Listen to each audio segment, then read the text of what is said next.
On average, Australians spend close to $300 a week on food. That includes dining out and groceries.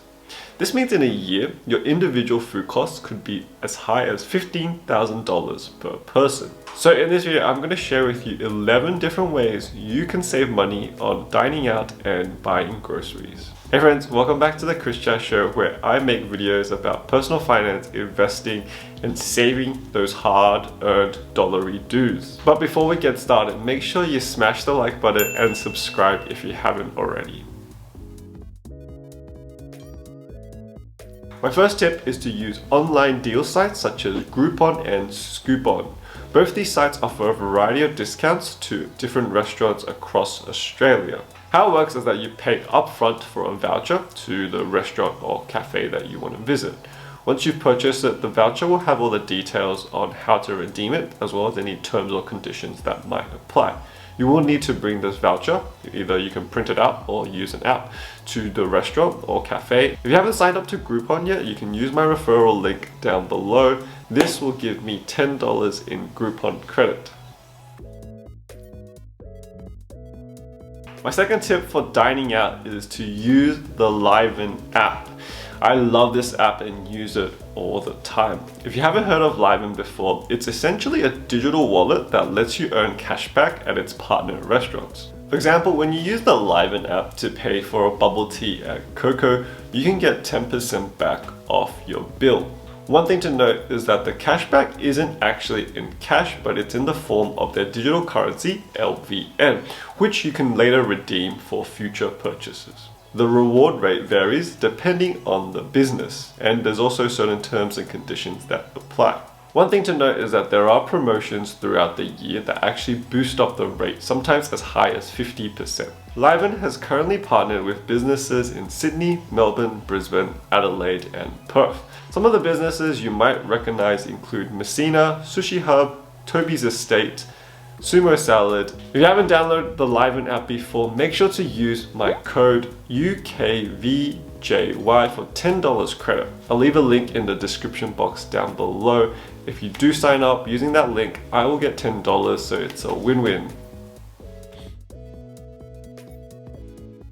So this tip will actually cost you money, and it is the entertainment guide. The entertainment guide used to be a physical book filled with vouchers that gave you discounts to different restaurants and cafes, but now it has gone completely digital with an app. The actual discount will vary depending on the business, but if you dine out or buy takeaway regularly, you should be able to make back the $70 it costs for a 1-year membership pretty quickly. The type of businesses that are in the entertainment guide range from casual outlets such as Soul Origin or Rolled, all the way up to fine dining establishments such as the dining room at the Park Hyatt. One thing to note is that the membership lasts for exactly 1 year, and they're specific to each city.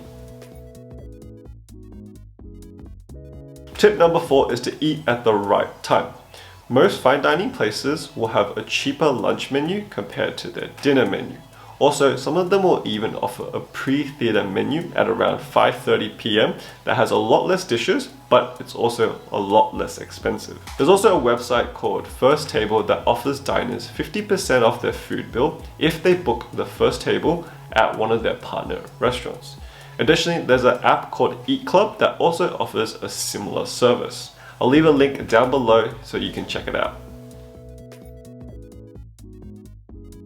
Another way to save money when you're dining out is to use the restaurant booking sites such as Quandu, OpenTable, and The Fork. Most of these websites have a loyalty system that allow you to redeem points for a discount at their participating restaurants. For example, with The Fork, once you earn 1,000 points, you can redeem it for a $20 discount, or you can save up for 2,000 points and get a $50 discount. Apart from the point system, some restaurants will offer promotions that are exclusive to the booking sites, such as 20% off the bill on a weekday. As always, there's terms and conditions that apply, so make sure you check out the fine print. And my final tip when it comes to dining out is to share your birthday when you're signing up for a restaurant's newsletter. Often they will give you an exclusive promotion or discount when it gets close to your birthday, in the hopes of enticing you to visit them. Also, when you're making a reservation, it doesn't hurt to let the restaurant know that you're celebrating your birthday in the comments section. Who knows, you might get a freebie. Speaking of free stuff, a lot of fast food places will actually give you a freebie either on your birthday or during the week of your birthday. For example, Chatime will give you a free drink and Messina will give you a free scoop of their famous gelato. Moving on to groceries, one way to save money is to use discounted e-gift cards at Coles and Woolworths. If you have insurance, chances are you have access to discounted e-gift cards through your insurance provider's reward portal. Insurance companies provide these rewards to their members in the hopes of retaining them as customers. Some of the more common programs include HCS Thank You, Amy's Lucky Club, NIB Rewards, Yuri Rewards, RACQ Lifestyle, and NRMA Blue. Non-insurance companies also offer access to these discounted e-gift cards such as AGL, Macquarie Bank, and even Cash Rewards. Each provider will have a different range of e-gift cards, but Coles and Woolworths are quite commonly on offer. Discounts will also vary depending on your provider, but for Coles and Woolies, you can usually expect a 3% discount. I know 3% might not sound like a lot, but over time it will slowly add up, and every dollar saved is a dollar that you can invest. One thing to note is that there are terms and conditions around these e-gift cards, especially annual purchase limits. This is a pretty well-known tip, and it is to join the loyalty programs of supermarkets. Both Coles and Woolies have a free to join program, and you can earn points as you shop with them. Coles is part of Flybuys, while Woolies has the everyday rewards. Once you've gathered up enough points, you can redeem it for a discount on your next grocery shop. Keep an eye out for promotions that can help boost your points. Both supermarkets offer multipliers and bonus points on different grocery items. Coles will even occasionally give you a freebie if you scan your Flybuys card. Tip number 9 is to use a grocery list and stick to it. I know this sounds super obvious, but I've personally noticed a huge difference when I've used a grocery list. Instead of browsing each aisle in the supermarket and buying stuff I don't actually need, I just go down my list, buy what I need, pay, and then leave. If you want to take it to the next level, you can order the items on your grocery list based on their aisle locations. That way you can maximize your efficiency and minimize any temptation to impulse buy.